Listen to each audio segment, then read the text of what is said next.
সময়ের সাথে তাল মিলিয়ে আমি অনুশ্রী হাজির আপনাদের প্রিয় অনুষ্ঠান খেলা আর খেলা নিয়ে। বুলেট ডায়েরি নিবেদন করছে সংবাদ প্রতিদিন। একটা সময় লাল হলুদ সমর্থকরা তাকে গ্রিক দেবতা বলে পুজো করতেন। তিনি মাঠে নামলে গোটা দল একটা আলাদা উদ্দীপনায় পারফরমেন্স করত। কিন্তু গত কয়েকটা ম্যাচে দিমিত্রোস দিয়ামান্তকোসের পারফরমেন্সে সেই চেনা ঝাঁঝটাই কার্যত উবে গিয়েছে। মুম্বাই সিটি এফসির বিরুদ্ধে খেলতে নেমে সেই ছবিটা আরো একবার দেখতে পাওয়া গেল। এই ম্যাচে ইস্টবেঙ্গল এফসি বেশ কয়েকটা গোল করার সুযোগ তৈরি করেছিল, কিন্তু সেগুলো একটাও তারা কাজে লাগাতে পারেনি। এর মধ্যে দুবার তো দিয়ামান্তকোস নিজেই সুযোগ পেয়েছিলেন। স্বাভাবিকভাবে দিয়ামান্তকোসের এই পারফরমেন্সের পর লাল হলুদ সমর্থকদের হতাশা বাড়তে শুরু করেছে। ম্যাচের শেষে East Bengal FC head coach Oscar Bruzon বলছেন, ওর দুটো শটই গোল পোস্টে লেগে ফিরে এলো, অল্পের জন্য গোলের সুযোগ মিস করেছে। তবে এটা খেলারই একটা অংশ। অনেক সময় দলের স্ট্রাইকাররা নিজেদের সেরা পারফরমেন্স করতে পারে না। মহাবাডানে আরএফডিএল দল থেকে ধারাবাহিকভাবে ভালো খেলা লাল ঘাই সাকা ঘাই থেকে নিল ডায়মন্ড হারবার। বয়সভিত্তিক লিগের পাশাপাশি আই লিগের দলেও সাকাকে রেজিস্ট্রেশন করাতে চলেছে ডায়মন্ড হারবার এফসি। ইতিমধ্যেই প্রথম দুই ম্যাচে দারুণ খেলে জয় করে নিয়েছে কিবু ভিকুনার ছেলেরা। তাদের পরে ম্যাচ আগামী বৃহস্পতিবার, প্রতিপক্ষ কেএলএসএ।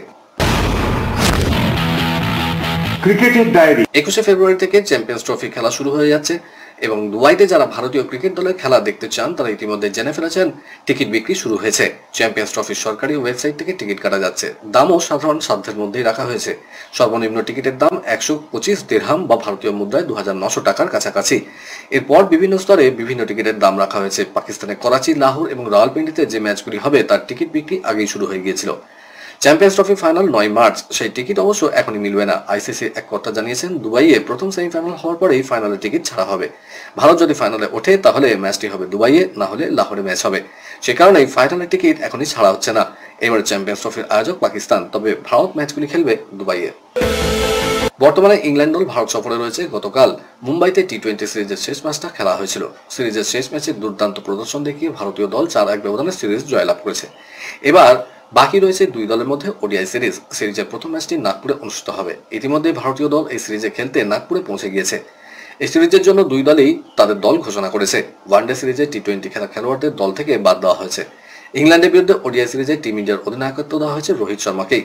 রোহিতের নেতৃত্বে টিম ইন্ডিয়া গত বছর টি20 বিশ্বকাপের শিরোপা জয়লাভ করেছিল, যার কারণে তৎকালীন বোর্ড সচিব জয় শাহ রোহিতকে ভারতীয় দলের ক্যাপ্টেন হিসেবে আইসিসি টুর্নামেন্টে দেখতে চেয়েছিলেন। পাশাপাশি ভারতীয় দলের সহ অধিনায়কত্ব দেওয়া হয়েছে শুভমান গিলকে। তাকে ভবিষ্যৎ অধিনায়ক হিসেবে বিবেচনা করা হবে বলে তাকেই এখন থেকে বানাতে চাইছে বিসিসিআই। চ্যাম্পিয়ন্স ট্রফি শুরু হতে 2 সপ্তাহ বাকি, তার আগে যুদ্ধকালীন তৎপরতায় চলছে প্রস্তুতি। লাহোর এবং করাচিতে সংস্কারের কাজ এখনো চলছে। তার আগে পাকিস্তান, দক্ষিণ আফ্রিকা এবং নিউজিল্যান্ডকে নিয়ে হবে ত্রিদেশীয় সিরিজ। 8ই ফেব্রুয়ারি থেকে সেই সিরিজ শুরু। তার আগে স্টেডিয়ামের কাজ সম্পন্ন করার বিষয়ে আশাবাদী পাকিস্তান ক্রিকেট বোর্ড। প্রথম ত্রিদেশীয় সিরিজ মুলতানে হওয়ার কথা ছিল, কিন্তু চ্যাম্পিয়ন্স ট্রফি শুরুর আগে লাহোর এবং করাচির পরিকাঠামো পরখ করে নেওয়ার জন্য টুর্নামেন্ট এই দুই ভেন্যুতে সরানো হয়েছে। ত্রিদেশীয় সিরিজে ম্যাচ লাহোর এবং করাচিতে রাখার অনুমতি দিয়েছে আইসিসি। টুর্নামেন্ট শুরু এক সপ্তাহ আগে আইসিসিকে স্টেডিয়াম হস্তান্তর করার কথা পিসিবির। দুবাই স্টেডিয়ামেও আইএলটি 20 চলছে। 10 ফেব্রুয়ারি থেকে স্টেডিয়াম ক্রিকেটের সর্বোচ্চ নিয়ামক সংস্থা হস্তান্তর করবে। আইসিসি সূত্র বলছে, টুর্নামেন্টের আগে চ্যাম্পিয়ন্স ট্রফি ভেন্যুতে ম্যাচ রাখার অনুমতি আইসিসি থেকে নিতে পারে সংশ্লিষ্ট বোর্ড। পিসিবি সেটাই করেছে। চ্যাম্পিয়ন্স ট্রফির আগে ভেন্যু পরীক্ষা এবং পর্যবেক্ষণের জন্য অনুমতি দেওয়া হয়েছে। দুবাই স্টেডিয়ামেও আইএলটি টুর্নামেন্টের জন্য ব্যবহার করা হবে। আইসিসি টুর্নামেন্টের প্রথম ম্যাচের আগে ব্র্যান্ডিং এর অনেক কাজ থাকে। স্পন্সরদের ব্যানার, বিলবোর্ড বসে। পাকিস্তান স্টেডিয়ামে সংস্কারের কাজ কড়া নজর রাখছে আইসিসি। অস্ট্রেলীয় ক্রিকেটে পুরুষদের বর্ষসেরা ক্রিকেটার নির্বাচিত হয়েছেন ট্রাভিস হেড। তিনি পেলেন অ্যালান বর্ডারের নামাঙ্কিত পদক। অন্যদিকে মহিলাদের ক্রিকেটে বর্ষসেরা শিরোপা পেয়েছেন অ্যানাবেল সাদারল্যান্ড। 3 ধরনের ক্রিকেট মিলিয়ে গত বছরের সেরা ছন্দে ছিলেন হেড। তার ব্যাট থেকে এসছে 1427 রান, তাই 208টি ভোট পেয়ে সেরা ক্রিকেটারের শিরোপা এই বাঁহাতি বিধ্বংসী ব্যাটসম্যান পেয়েছেন।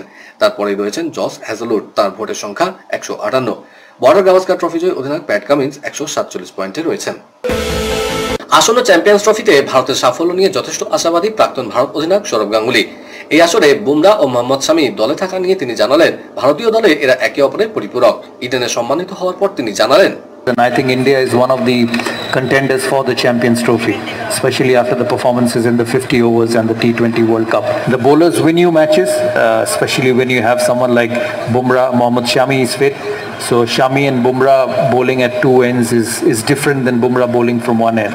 So as much as Shami is important for Bumrah, Bumrah is important for Shami because they keep pressure on both ends in Test cricket where you have to bowl 20-25 overs. খেলার খবর আরো আছে, কিন্তু তার আগে নিয়ে নিতেই হচ্ছে ছোট্ট একটা ব্রেক। দেখতে থাকুন।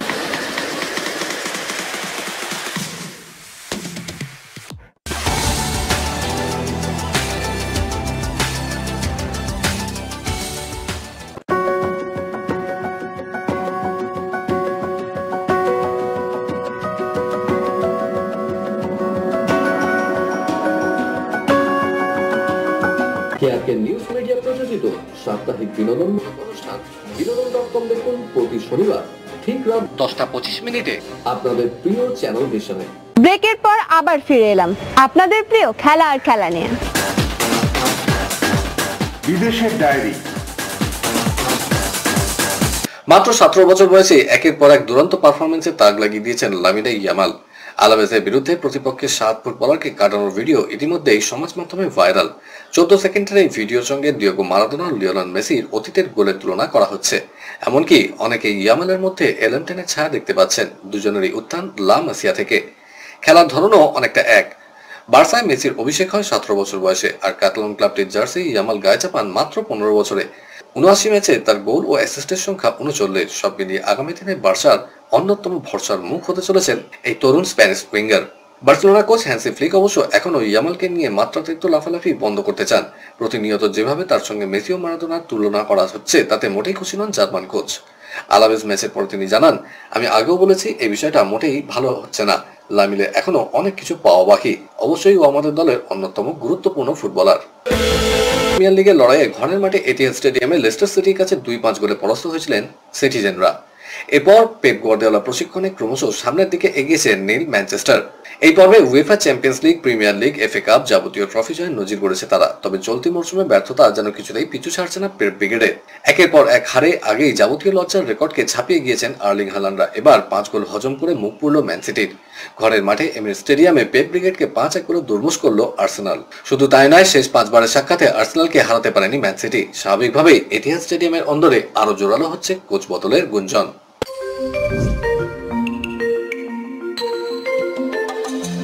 উত্তরাখণ্ডে জাতীয় গেমসে গড়াপেটার খবর পেতে ইন্ডিয়ান অলিম্পিক অ্যাসোসিয়েশনের প্রধান পিটি উষা বেশ ক্ষুব্ধ।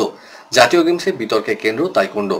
অভিযোগের প্রেক্ষিতে তাইকোন্ডো ডিরেক্টর অব কম্পিটিশনকে দায়িত্ব থেকে সরিয়ে দেওয়া হয়েছে। তাইকোন্ডো 16টি ওজন বিভাগে 10টিতেই গড়াপেটার অভিযোগ উঠেছে। তাইকোন্ডো ডিরেক্টর অব কম্পিটিশন ছিলেন টি প্রবীণ কুমার। একের পর এক ম্যাচ গড়াপেটার অভিযোগ আছে, তাকে সরিয়ে দেওয়া হয়েছে। দায়িত্ব দেওয়া হয়েছে এস দীনেশ কুমারকে। গেমসের টেকনিক্যাল কন্ডাক্ট কমিটির চেয়ারপারসন সুনয়না কুমারী বলেছেন, আমরা জাতীয় গেমসের স্বচ্ছতা বজায় রাখতে বদ্ধপরিকর। একাধিক নির্দিষ্ট অভিযোগের ভিত্তিতেই প্রবীণ কুমারকে তার জায়গা থেকে সরিয়ে দেওয়া হয়েছে। অনৈতিক কোনো কিছুই যাতে না হয় তা নিশ্চিত করতে চাই আমরা। ব্যাডমিন্টন এশীয় মিক্সড টিম চ্যাম্পিয়নশিপ শুরু হওয়ার আগে গুয়াহাটিতে 5 দিনের আবাসিক শিবিরে যোগ দেবেন পিভি সিন্ধু, লক্ষ্য সেনরা। 14 জনের ভারতীয় দলের প্রত্যেক সদস্যকে গুয়াহাটিতে 5 দিনের শিবিরে যোগ দিতে হবে। শিবির চলবে 4 থেকে 8 ফেব্রুয়ারি। চীনের কিংদাংয়ে এশীয় চ্যাম্পিয়নশিপ চলবে 11 থেকে 16 ফেব্রুয়ারি। শেষবার সিন্ধুর নেতৃত্বে ব্রোঞ্জ নিয়ে ফিরেছিল ভারত। এবার কি হয় সেটাই দেখার। নেদারল্যান্ডসে অনুষ্ঠিত টাটা স্টিল মাস্টার্স দাবা প্রতিযোগিতায় চ্যাম্পিয়ন হলেন ভারতের প্রজ্ঞানন্দ। খেতাবি যুদ্ধে প্রজ্ঞানন্দের কাছে হেরে গেলেন বিশ্ব চ্যাম্পিয়ন ভারতীয় দাবাড়ু ডি গুকেশ। 13 রাউন্ডের পর পয়েন্ট বিচারে যুগ্মভাবে শীর্ষে ছিলেন ভারতের 2 দাবাড়ু। দুজনেরই পয়েন্ট ছিল 8.5। শেষ পর্যন্ত টাই ব্রেকারের মাধ্যমে চ্যাম্পিয়নশিপ নির্ধারিত হয়। টাই ব্রেকারে তুমুল রোমাঞ্চ এবং উত্তেজনার মধ্যে প্রজ্ঞানন্দ 2-1 ব্যবধানে গুকেশকে হারিয়ে চ্যাম্পিয়ন হন। কলকাতার ডায়েরি নিবেদন করছে গুড এজ হসপিটাল। 1962 সালে নরি কন্ট্রাক্টরের নেতৃত্বে ক্যারিবিয়ান সফরে গিয়েছিল ভারতীয় ক্রিকেট দল। সিরিজ শুরুর আগে বার্বাডোসের বিরুদ্ধে প্র্যাকটিস ম্যাচে নামে টিম ইন্ডিয়া, কিন্তু প্রথম দিনেই মর্মান্তিক ঘটনা। চার্লি গ্রিফিথের বাউন্সার ভারতীয় অধিনায়ক নরি কন্ট্রাক্টরের মাথায় খুলিতে আঘাত করে। পক্ষাগ্রস্ত হয়ে পড়েন তিনি। ছিল প্রাণ সংশয়ের আশঙ্কাও। তড়িঘড়ি 2টি অস্ত্রোপচার করতে হয়, প্রয়োজন পড়ে রক্তের। সেদিন রক্ত দিয়ে কন্ট্রাক্টরের প্রাণ বাঁচিয়েছিলেন ওয়েস্ট ইন্ডিজের অধিনায়ক ফ্র্যাঙ্ক ওরেল, চাঁদু বোর্দে, বাপু নাদকার্নি, পলি উমরিগর এবং সাংবাদিক প্রভু। এই 5 জনের মধ্যে জীবিত একমাত্র চাঁদু বোর্দে। এবার সিএবির ফ্র্যাঙ্ক ওরেল ডেতে রক্তদাতাদের এই প্রাক্তন ক্রিকেটারদের সই করা সার্টিফিকেট তুলে দেওয়া হলো।